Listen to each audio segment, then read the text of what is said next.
Ողջույն սիրելի հայրենակիցներ, այսօր օրը Կիրակի է եւ այսօր մենք սպասում ենք պատարագը, այսպես կոչված պատարագը վարչապետի կազմակերպած Գառնիում։ Նա հայտարարեց, որ գնում է Գառնիում կլինի պատարագը, կային լուրեր, որ նա ուզում է ասպատակել նորից Մայրաթոր Սուրբ Էջմիածին, բայց նա բնականաբար հասկանում է, որ անհաջողության է մատնված այս իմաստով եւ գնում է ուղղակի Գառնի իր համար այնտեղ մասնակցի պատարագի, որտեղ ակնկալում է, որ պետք է Վեհափար Հայրապետի անունը, կաթողիկոսի անունը չտրվի։ Հիմա տեսեք, ել ինչ է ասում վարչապետը։ Իրենք տարբեր եկեղեցիներում, երբ որ պատարագի են մասնակցում եւ հնչում է Կտրիչ Ներսյանի անունը, իրենք ցանկություն ունեն իրենց բողոքը արտահայտել հենց այդ պահին, արդյոք նման բան կարելի է եւ թույլատրելի է։ Ես կարծում եմ, որ այո, նման բան կարելի է եւ թույլատրելի է, որովհետեւ դա լեգիտիմ ակնկալիք է, որ այն մարդիկ, ովքեր իրենց հայտարարել են որպես վեհ եւ որպես որոշակի կանոններով ապրող մարդիկ եւ չեն կատարում դա եւ չեն էլ պատրաստվում առերեսվել այս փաստի հետ, մենք հայաստանյան ծառայական սուրբ եկեղեցու հետևորդներս պետք է ոչ միայն վերաբերմունք ձևավորենք այդ փաստի առիթով, այլև պետք է արտահայտենք այդ վերաբերմունքը եւ ի վերջո այդ վերաբերմունքից բխող գործնական արդյունքների հասնենք։ Հիմա նայեք սիրելի հայրենակիցներ, ինչ է ասում վարչապետը։ Ասում է, որ մարդիկ, ինչ որ մարդիկ իրան հարցում են, ասում են մենք կարանք եկեղեցիներում պահանջենք, որ Վեհափարի անունը չտրվի։ Ինքը ասում է, ես մտածում եմ, որ այո դուք կարող եք, դա լեգիտիմ պահանջ է, քանի որ վարչապետը ի պաշտոն է երկրի ներքին գործերի նախարարին է նշանակում, ոստիկանապետ է նշանակում, հա, այսինքն ինքը ասում է եւ ԱԱԾ-պետ բոլոր անվտանգային մարմիններին ուղերձ է տալիս, որ եթե եկեղեցիներում մարդիկ, ինչ որ մարդկանց խմբեր կգորգրան պատարագի ժամանակ, այսինքն ծեսը, սուրբ ծեսը, պատարագը խանգարեն, եւ ինչ որ մարդիկ էլ դրանց կհանդիմանեն, հա, այդտեղ վեճ կառաջանա, նրանք ովքեր խանգարել են իմ ես ասած ձևի, այսինքն ես լիազորել եմ, ես լեգիտիմացնում եմ այդ խանգարելու ձևը, նրանց հետ կապված խնդիրներ չկա, դա լեգիտիմ է։ Մեր օրենսդրությամբ, քրեական օրենսգրքով որևէ կրոնական ծես խանգարել է քրեորեն հետապնդելի արարք։ Այսինքն այս իր լայվը արդեն քրեորեն հետապնդելի արարք, որովհետև ինքը ինչ է անում։ Ինքը զանգվածային կոչեր է անում անկարգությունների։ Ինչ է նշանակում անկարգություն։ Այսինքն հստակ եղած կանոններից դուրս որևէ բան անել։ Բայց մյուս կողմից նայեք, ինքը տեսնում է չի կարողանում գնալ Մայրաթոր Սուրբ Էջմիածնի վրա, չի կարողանում էլ ասպատակի, գնում է Գառնի եկեղեցի, բնականաբար իրար գնալու են իր խումբը, իր հավատացյալների այդ խումբը, իր քահանայով բանով, այնտեղ իրանց ձևով իրանք կանեն այդ պատարագը, դե ոչ մի բան չի լինի։ Որտեղ ոստիկանություն կա, բան կա, հա։ Ով էլ հանկարծ գոռա ասի, ինչի եք պատարագի ծեսը խանգարում եղել է մի քանի անգամ այս դեպքերը, դուրս կհրավիրեն։ Բայց ինքը ինչ է անում, ժողովրդին ասում է գնացեք եկեղեցիներ, եւ այդ ծեսը խանգարեք։ Բարձա հիմա 10 մարդ կարող է առանձին ամեքը մի եկեղեցում, 10 եկեղեցում գոռան ասեն մի տվեք Գարեգին երկրորդի անունը, չէ՞։ Ասենք 10 եկեղեցիներում։ Վստահաբար այդ պատարագին մասնակցելու են, ասենք, չգիտեմ, 100 ուրիշ մարդ, ովքեր այդ անունը տալուն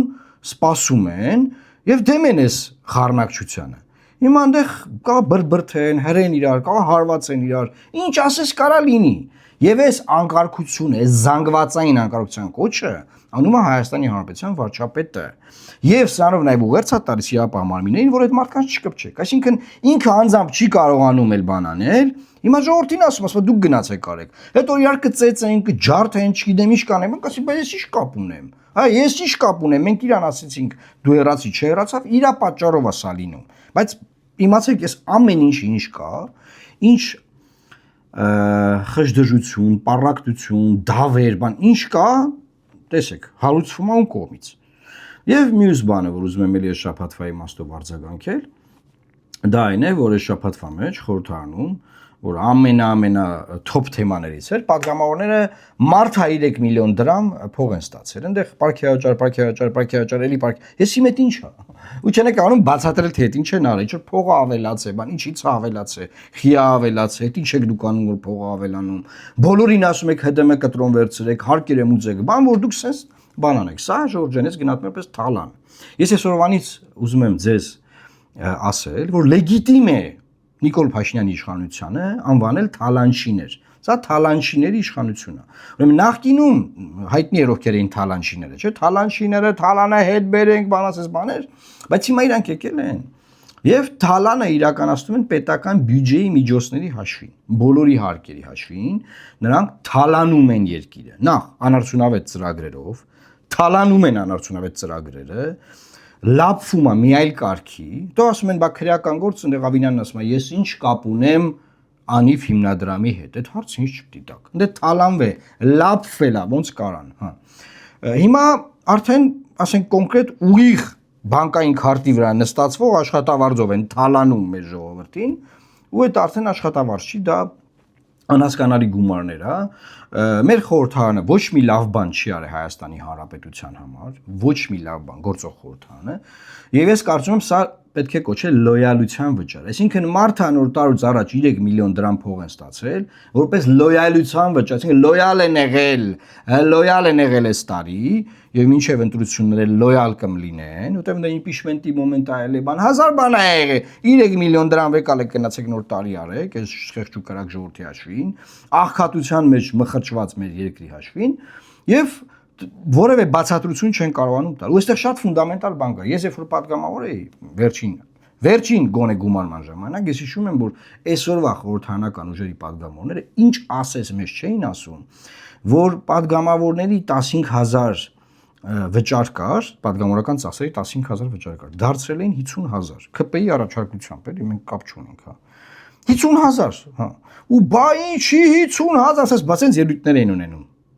Հիմա իրանք 3 միլիոն դրամ են ստացել։ Ձենձուն չկա։ Դե մի քանի օքի ասեն, որ մենք կանենք բարեգործություն այս փողից։ Ժողովուրդ ջան, ձեզ չեն ընտրել, որ դուք բարեգործություն անեք։ Դուք կարմիր խաչից չեք։ Ձեզ ընտրել են, որ հակակշռեք զսպեք այս իշխանությանը։ Եթե դուք լինեիք նորմալ ընդդիմություն, դեր խաղայիք այդտեղ,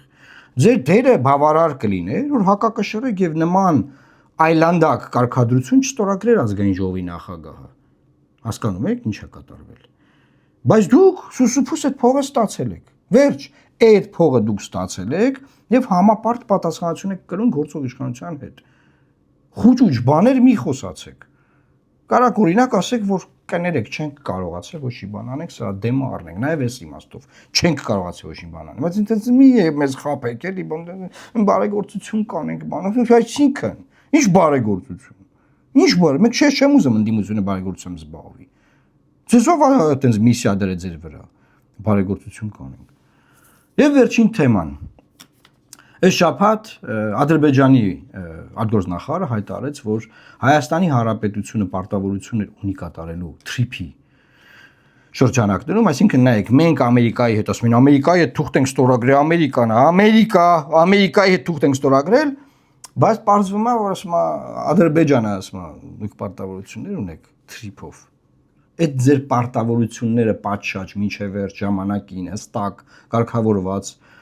կկատարեք, լսում եք ինչ ենք ձեզ ասում։ Նոր խոսանք խաղաղության պայմանագրի մասին։ Այսինքն քանի միջև մի գիտենք որ պետք է հանրակրվե անենք, գնանք ազգովի նվաստանանք ընտրական տեղամասերում, հանրակրվեով քվեարկենք, ասենք այո, մենք սխալ ենք եղել, անկախության մեր հռչակագիրը մենք ոչնչացնում ենք, մեր պետության ֆունդամենտը, հիմքը ոչնչացնում ենք, եւ սրան մեզ տանում է Նիկոլ Փաշինյանը որ անենք։ Հա, հիմա դրան ավելացել է նաև TRIP, այսինքն միջանցքը։ Այսինքն այն որ ասում էին նոյեմբերի 9-ով միջանցքա բանման, իրանք գնաց Ամերիկա միջանցք են տվել, այն նոյեմբերի 9-ով իրանք ասած միջանցքի ժամանակ Ղարաբաղ 150,000 մարդեր Ղարաբաղում ապրում, Լաչինի միջանցք ինչ ասես կար, դա որ կորցրեցինք, ես գոռում էի ամեն օր ասում էի, քանի որ դա չկա։